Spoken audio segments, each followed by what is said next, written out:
त्यानं वकील करतो म्हणून वकील व्हावं. आमच्या पेशामध्ये तर असं आहे की वडील वकील त्यामुळे मुलाने वकिली.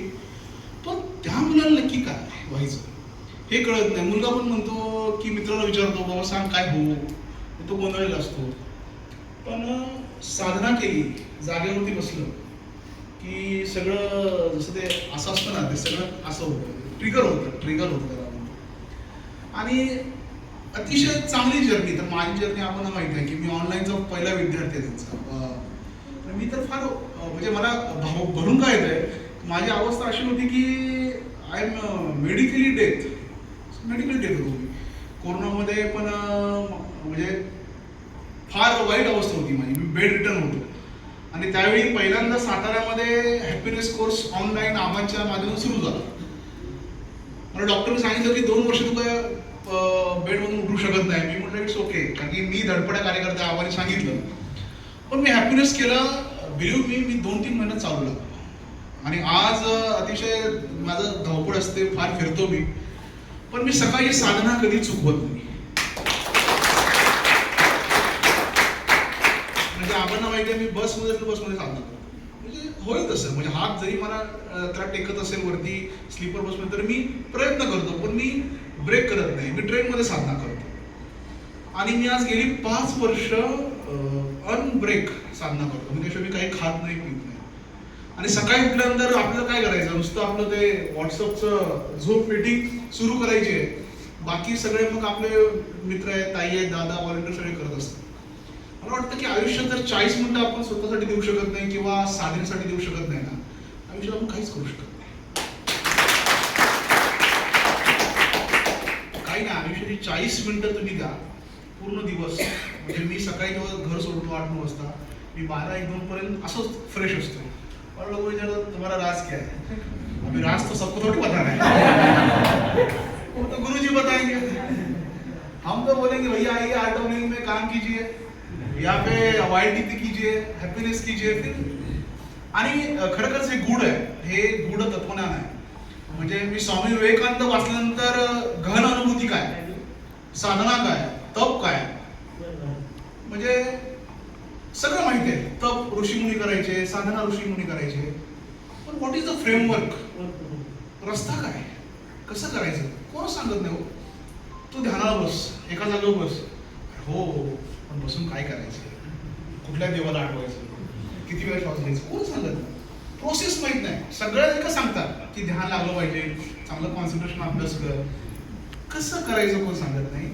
फक्त गुरुजी आपल्याला सांगतात कसं करायचं. आणि गुरुजींचं फार चांगली ते सॉन्ग आहे की, आणि मला मी ते म्हणतो, हमें रासतो की जरूरत नाही, हमें तेरे पैरों के निशान मिल गए. आणि जसं आपण सांगितलं, माझ्या पण आयुष्यात फार अडचणी येतात. दिवसगणित वकील आहे, इतर सामाजिक काम करतो, आयुष्यात फार येतात. कधी कधी असंच कोणतरी बोलायला उठवलं कुठं होतं, कारण की साहेब बघते तुम्ही बोला.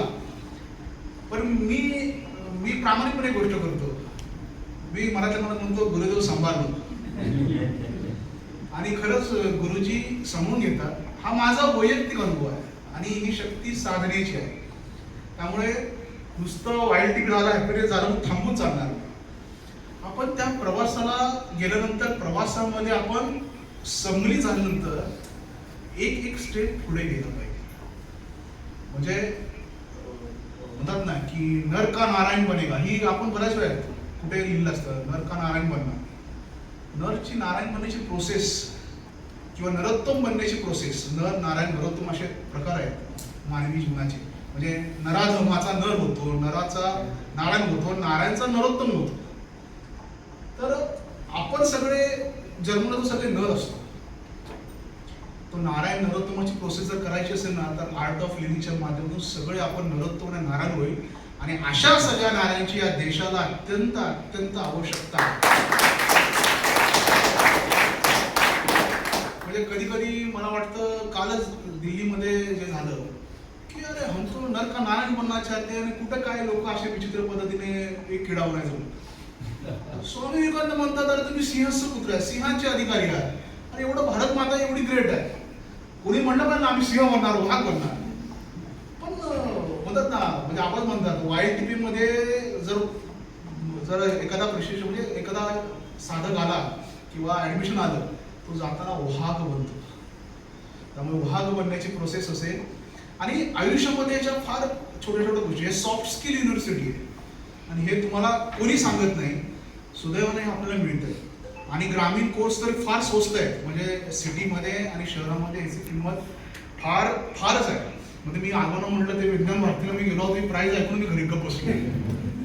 पण गुरुजी आपल्या ग्रामीण भागातील मुलांप्रती किंवा नागरिकांप्रती सजग आहे, पण आपण घ्यायला कमी.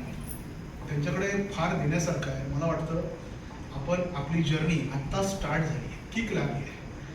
ती गाडी या साधनेवरती 100ने पळवा, 120ने पळवा, एवढे चांगले अनुभव येतील आयुष्यामध्ये.